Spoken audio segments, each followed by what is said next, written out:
आज हम लोग सॉल्व कर रहे हैं उदाहरण संख्या 6.2।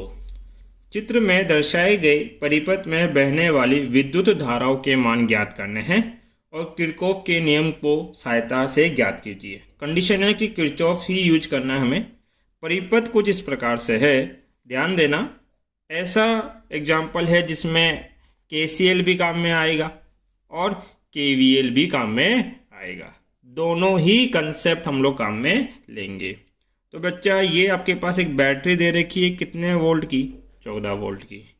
फिर क्या दे रखा है आपके पास? यहाँ एक प्रतिरोध जोड़ा गया है, कितने ओम का? 4 ओम का। उसके बाद क्या है बच्चा? यहाँ एक बैटरी जोड़ रखी है, कितने वोल्ट की? 10 वोल्ट की। फिर यहाँ एक प्रतिरोध जोड़ा गया है, कितना? 6 ओम। ये आपके पास मान हुए।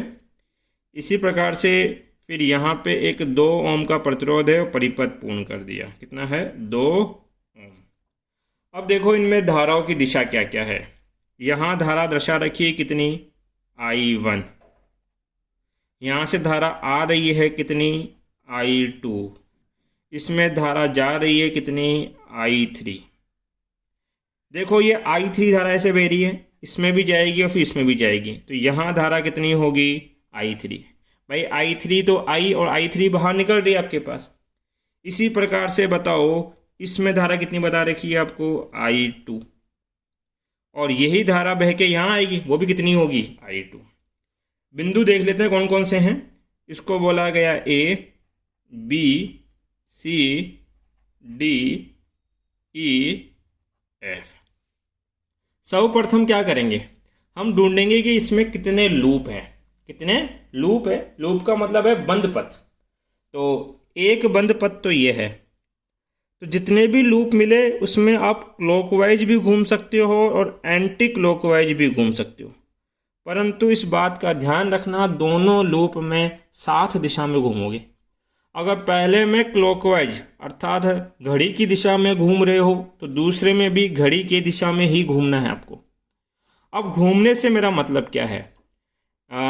मैंने एक केसीएल और केवीएल के ऊपर लेक्चर बना रखा है। उस लेक्चर में मैंने आपको समझाया कि यदि ये प्रतिरोध है और इस प्रतिरोध में यदि धारा एंटर करे तो जिस सिरे से धारा अंदर जाती है वहाँ तो हम लगाते हैं धनात्मक चिन्ह, और जिस सिरे से धारा बाहर की ओर निकलती है वहाँ लगाते हैं ऋणात्मक चिन्ह।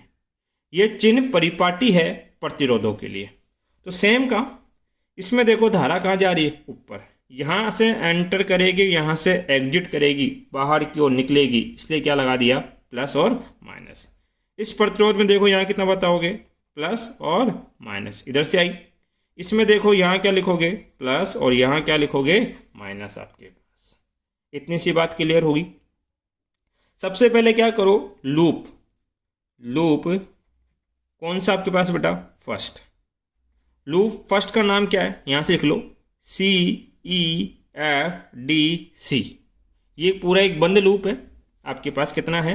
CEFDC में KVL लगाने पर क्या लगा रहा हूँ बच्चा? KVL। KVL का मतलब क्या है? Kirchhoff voltage law. अब ये किरचॉफ वोल्टा का नियम कहता क्या है? ये कहता है कि बंद परिपथ में कुल विभव का योग 0 होता है। बंद परिपथ में कुल विभव का योग कितना होता है? 0। अर्थात ये बिंदु क्या है? C।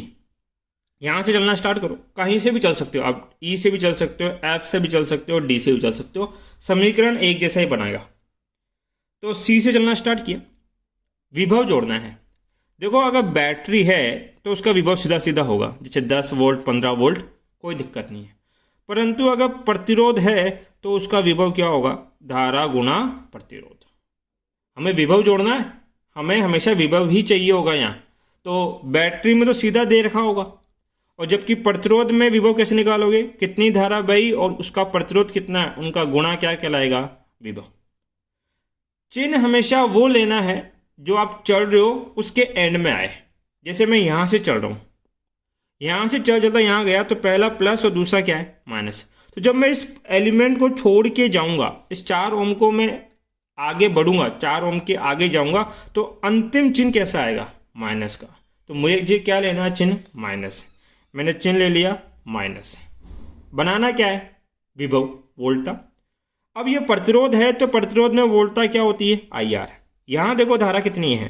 I2 और प्रतिरोध कितना है? 4। उसके बाद मैं यहाँ से चलना स्टार्ट किया तो बताओ पहला कैसा आया? प्लस। दूसरा कैसा आया? माइनस। जब इस बैटरी को छोड़कर मैं आगे बढ़ूंगा तो अंतिम चिन्ह क्या होगा? माइनस का। अगर अंतिम चिन्ह माइनस का है तो बताइए हम माइनस लेंगे कितना? 14 वोल्ट। फिर F तक पहुंच गए। F से कहाँ जा रहा हूँ मैं? D तक। यहाँ पे कोई भी एलिमेंट नहीं है, आगे बढ़ जाओ। अब D से यहाँ गया तो पहले माइनस, लास्ट में क्या आएगा? प्लस। तो प्लस। चूंकि ये कौन है? प्रतिरोध है। अगर ये प्रतिरोध है तो विभव क्या होगा? IR। यहाँ धारा कितनी है? I1। आपके पास प्रतिरोध कितना है? 6। फिर ये इसका क्या है बेटा? प्लस। और इसमें ये क्या है? माइनस। जब आप आगे बढ़ोगे तो अंतिम चिन्ह कैसा आएगा? माइनस का। कितना? 10 वोल्ट। वापस कहाँ आ गए? C पर। मैंने C से स्टार्ट किया था और वापस कहाँ पहुँच गया मैं? C के ऊपर। मैंने कहा ये कुल विभव है और इसका योग कितना होगा? 0। तो ये कुल योग हो गया। अब ध्यान दे बच्चा, ये I1 कितना है? 6I1। ये कितना है? माइनस के 4I2। पहले इसको लिखा फिर इसको लिखा। ये कितना है? -14। और ये कितना है? -10। जुड़ जाएंगे, माइनस के 24 होंगे। -24 को उधर के भेजोगे तो कितना हो जाएगा? प्लस का 24। एक समीकरण तो हमारा ये है। क्लियर है? फिर इसी प्रकार से लूप सेकंड। सेकंड लूप का नाम बोलो। घूमना कैसे है? क्लॉकवाइज, धारा की घड़ी की दिशा में। C से चलना स्टार्ट कर लेता हूँ। यहाँ भी C से पहले कहाँ जाऊँगा? D पर। C D, फिर B पे, फिर A पे, वापिस C पे। मैं क्या लगा रहे हो आप बेटा? KVL लगाने पर। क्या लगाया मैंने? KVL। अब KVL लगाने पे होगा क्या? ध्यान देना। यहाँ से चलना स्टार्ट करता हूँ। सबसे पहले एलिमेंट ही आएगा क्या? हाँ। बताओ जब मैं इस बैटरी को छोड़ के जाऊँगा तो लास्ट चिन्ह क्या होगा? प्लस का। तो लिखेंगे प्लस के 10 वोल्ट। क्लियर है? उसके बाद जब मैं इस प्रतिरोध को छोड़ के जाऊँगा लास्ट चिन्ह क्या होगा? माइनस का। माइनस कितना? 6I1। क्योंकि प्रतिरोध में विभव क्या होता है? IR। फिर नीचे आया, कोई एलिमेंट नहीं है। फिर यहाँ से यहाँ जाऊँगा तो लास्ट चिन्ह क्या होगा? माइनस के। तो माइनस। धारा कितनी आ रही इसमें? I3। अरे ये I3 धारा तो उसमें बहेगी, तो I3 गुणा 2। फिर यहाँ से ऊपर जाओगे कुछ भी नहीं है। ये कुल योग कितना होना चाहिए? 0। अब ध्यान दे बेटा, ये माइनस है, ये माइनस है, बराबर के उधर भेजो तो क्या हो जाएंगे? प्लस। 6I1 और 2I3 को बराबर के उधर भेजूँगा, क्या हो जाएगा? प्लस का। ये उधर गया प्लस के 6I1, ये उधर गया कितना के पास बेटा? प्लस की 2I3 बराबर कितना? 10। समीकरण नंबर 2। अब ध्यान दे, यहाँ समीकरण 1 में अज्ञात कौन कौन है? I1 और I2। समीकरण 2 में अज्ञात कौन है? I1 और I3। कुल अज्ञात कितने हो गए? 3। अरे कुल कितने हो गए? 3। समीकरण 2 है और अज्ञात 3। गणितीय रूप से सॉल्व नहीं कर सकते, इसलिए आपको एक समीकरण की जरूरत और पड़ेगी। गणित ये कहता है कि जितने अज्ञात उतने समीकरण। इसके लिए क्या करोगे बच्चा? बिंदु D पर KCL लगाने पर। अब तक क्या लगा रहा था मैं? KVL। अब क्या लगाऊंगा मैं? KCL। KCL क्या कहता है? किसी बिंदु पर आने वाली धारा बराबर जाने वाली धारा। तो बताओ इस बिंदु D पर ये I1 धारा क्या कर रही है? आ रही है। तो आने वाली कौन है? I1। I2 भी बिंदु के लिए आ रहा है, प्लस I2 बराबर जाने वाली कितनी? I3।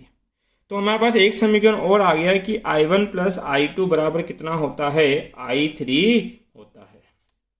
ऐसा करें समीकरण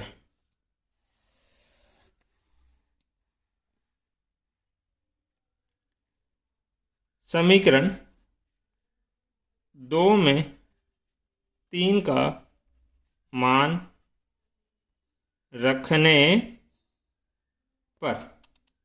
समीकरण 2 क्या है सर? समीकरण 2 आपके पास है कितना? 6i1 प्लस के 2i3, और i3 का मान देखो, दिख रहा है? i3 का मान कितना है? i1 प्लस i2, तो रख दो कितना? 2i1 प्लस i3 बराबर कितना हो जाएगा? ये हो जाएगा बेटा आपके पास कितना है? 10 के बराबर कर दो। अब ध्यान दे, 6i1 प्लस के 2i1 प्लस के 2i3 बराबर 10। 2 को अंदर गुणा किया मैंने, कितना हो जाएगा आपके पास? 6i1 और 2i1 कितना? 8i1 प्लस के कितने आपके पास? 2i3 बराबर कितना हो जाएगा? 10। क्लियर है? ये समीकरण नंबर कितना बना लो? 4।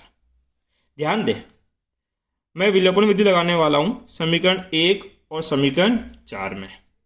तो मैं ऐसा करता हूँ, जिसे बेटा ये i2 है, प्रिंटिंग गलत लिख दिया मैंने, ये कितना है? i2, ये कितना है? i2।